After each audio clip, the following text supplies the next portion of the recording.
Coming at you full-fledged, it's your boy Regg, with another video for y'all, man.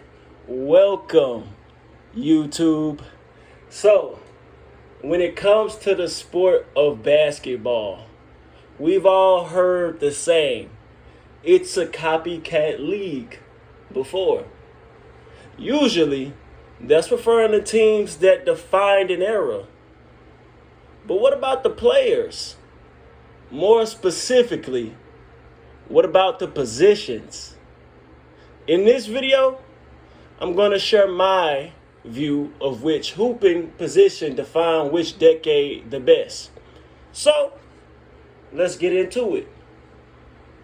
To keep things in chronological order, I'm going to start with the position that the game was centered around first. I had to do that.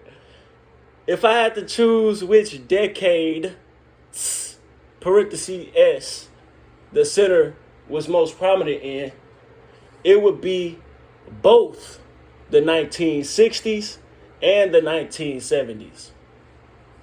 Yes, George Mikan had his dynastic run in the 1940s and 50s. But this era was the time big men in the game weren't anomalies.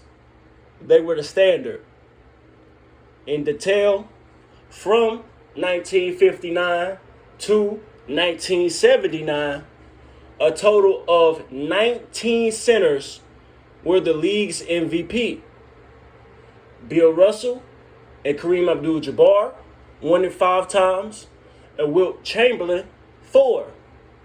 Then you had one-timers like Willis Reed, Wes Unseld, Bill Walton, Bob McAdoo, Moses Malone, Dave Cowens, and, for the one exception, point guard Oscar Robertson, crazily enough. Championships?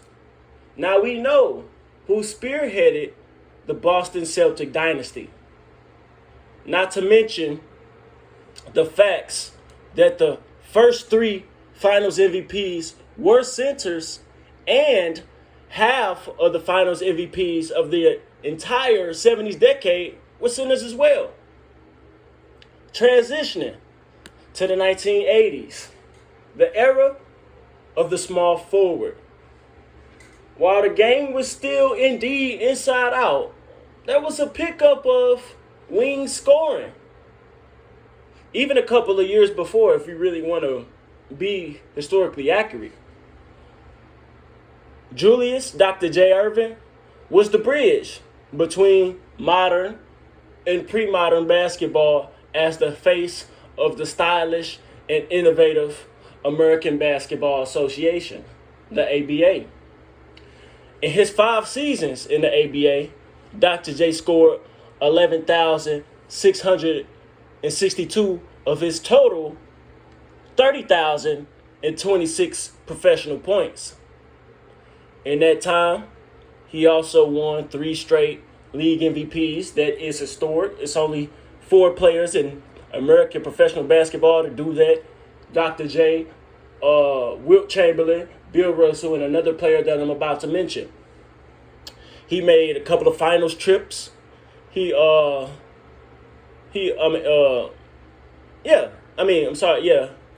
ABA, he won those MVPs, won 2 championships, and made 6 All-Pro teams. Then, in the 1980s, his NBA career, he made a couple of finals trips, 7 All-NBA teams, and won a league MVP and an NBA title. In the early 80s, you also had Bernard King, who was trying to turn around the New York Knicks after them championship teams in the 70s declined and fell apart or were exiled or retired or whatever. And George Gervin, you had him too, who jumped ship from the ABA. In the middle of the decade, you had the electric scorers like Dominique Wilkins and James Worthy emerge. Denver Nugget legend Alex English led the entire decade in scoring with 21,018 points. And, of course, you have the greatest small forward ever and arguably the best player of the 1980s in Larry Bird. Now, in this point of the video, we reach a halt, in my opinion. The 1990s, in my opinion, was a decade that was still debating on where the game wanted to go. You had teams still drafting big men, particularly centers, as the models of championship leaders in the first half. Then you had the league trying to catch up to what MJ and the Chicago Bulls were doing with their wing players in the second half. To substantiate this, you have the likes of Shaq in 1992, I believe, Chris Webber in 1993, then Grant Hill in 1995-ish. It was definitely the middle or latter half of that decade. The two superstar players of the 10 years, shooting guard Michael Jordan and center Hakeem Olajuwon. Earlier, I said I had centers as the best positions for 2 straight decades. This time, I have 2 positions that define the 2000s. The shooting guard and the power forward. Now, with Michael Jordan and the Bulls essentially monopolizing the game, period, globally, you had tons of guards who came after him emulating that hero ball style. Ray Allen and Allen Iverson were immediate impacts on their teams being drafted in 1996. For classmates like Kobe Bryant and later Tracy McGrady, they weren't recognized. They weren't recognized for. We didn't recognize them. They weren't what we recognized them for in the 2000s through the rest of the 90s. T-Mac won Most Improved Player in 2001 and led the league in scoring in 2003 and 2004. Ray Allen in the 2000s was more so a Jordan-esque player more than ever. But in the process, he also became one of the most prolific and efficient three-point shooters. AI won 3 out of his 4 scoring titles in the 2000s, as well as made a finals trip during his 2001 MVP campaign. The most successful 2 of the decade, Kobe Bryant, of course. 3 straight NBA titles as a top 5 player in the league, at least at the beginning. After Shaq leaves in the middle, he wins back-to-back scoring titles, an MVP in 2008, then 2 straight chips in 2009 and 2010. For power forwards, 5 of my top 6 power forwards ever played in the 2000s. Yes, Karl Malone's peak was for sure in the 90s, but he did become a top 3 all-time scorer in the 2000s. Not to mention, he had 1 finals run in 2004. He helped the Lakers make 1 more finals of their many. In the 10 years, 4 of the league's MVPs were 4s. Dirk Nowitzki came into his own in this decade after being the laughingstock of the league in the late 90s. He led a super undermanned Dallas Mavericks team to the finals in 2006 and won a league MVP in 2007. The big ticket, Kevin Garnett, I think, picked up in the 2000s right where he left off in the late 90s, leading the Minnesota Timberwolves to unforeseen heights of 2004. Garnett was the second power forward of the decade to win the MVP award. After joining forces with veterans Ray Allen and Paul Pierce, he then took home the Defensive Player of the Year in 2008, as he was the defensive anchor of that all-time championship team that same year. Fast forward to the late 2000s, we see Pau Gasol emerge from all-star level talent on the Memphis Grizzlies to championship level power forward and complimentary player. Last but not least, certainly not least, we have my favorite player growing up, Tim Duncan. The big fundamental did win his first NBA championship and finals MVP in 1999. However, he also won back-to-back MVPs in 2002 and 2003. He took home 3 more chips in 5 years in this decade and made an all-star appearance each year in the 2000s. Finally, we have the 2010s, the decade of the point guard. We've gone fully topsy-turvy in hoops history. Similarly to the 60s and 70s, this decade saw most of its MVPs from this position.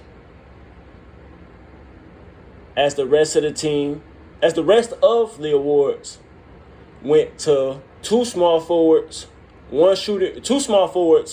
in Kevin Durant and LeBron James, one shooting guard in James Harden, and one power forward in Giannis Antetokounmpo. Derrick Rose in 2011 became the youngest MVP in league history with his prodigal slashing ability and leadership skills. Russell Westbrook had the same prodigal slashing ability and athleticism.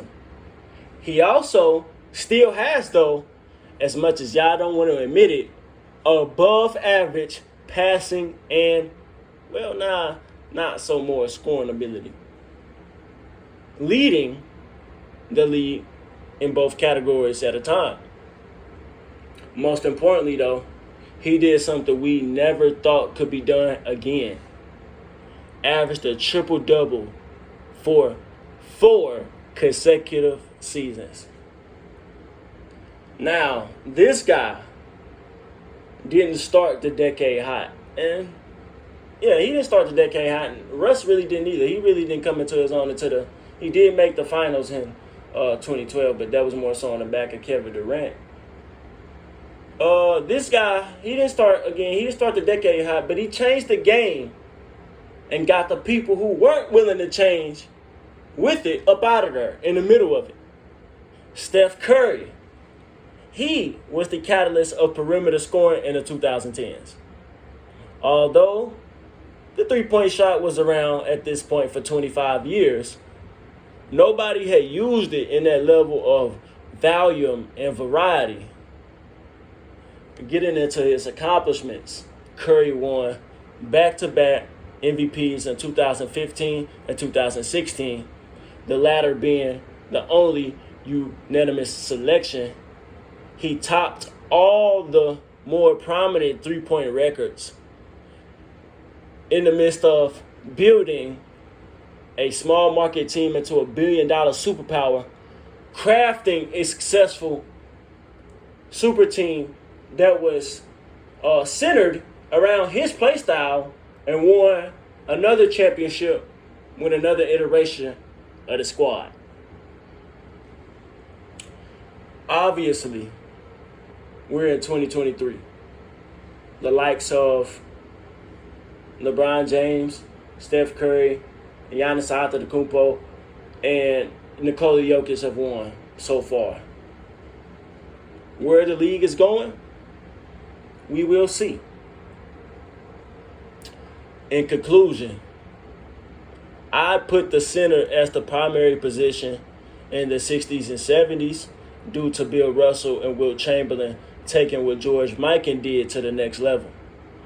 The 1980s saw the influence of ABA's Julius Erving as it resulted in an influx of wing scorers like Dominique Wilkins, James Worthy, Alex English, Bernard King, and ultimately Larry Bird. We had the state of transition in the 90s as franchises still wanted to draft bigs to center their team, but saw where the game was going with Jordan and the Bulls dominating.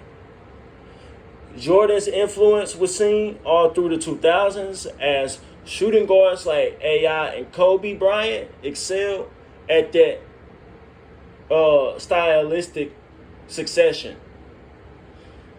Most of the NBA's MVPs were power forwards, and finally, the 2010s saw the revolution of perimeter scoring via the three-point line. So, y'all let me know. Where do y'all rank the positioning for each decade? Which position defined the decade the best? Which decade of these positions are the runner-ups? Meaning, like, okay, we have point guards for the 2010s. What's the runner-up position for the 2010s? Let me know. But first, hit that like button, comment at the beginning, middle, and ending of the video, share for others to see, subscribe if you're new. Of course, hit that notification bell so you can be notified every time I drop. And finally, if there's a particular topic you want me to speak on, hit that link in the pinned comment section below and donate to the Rage Man.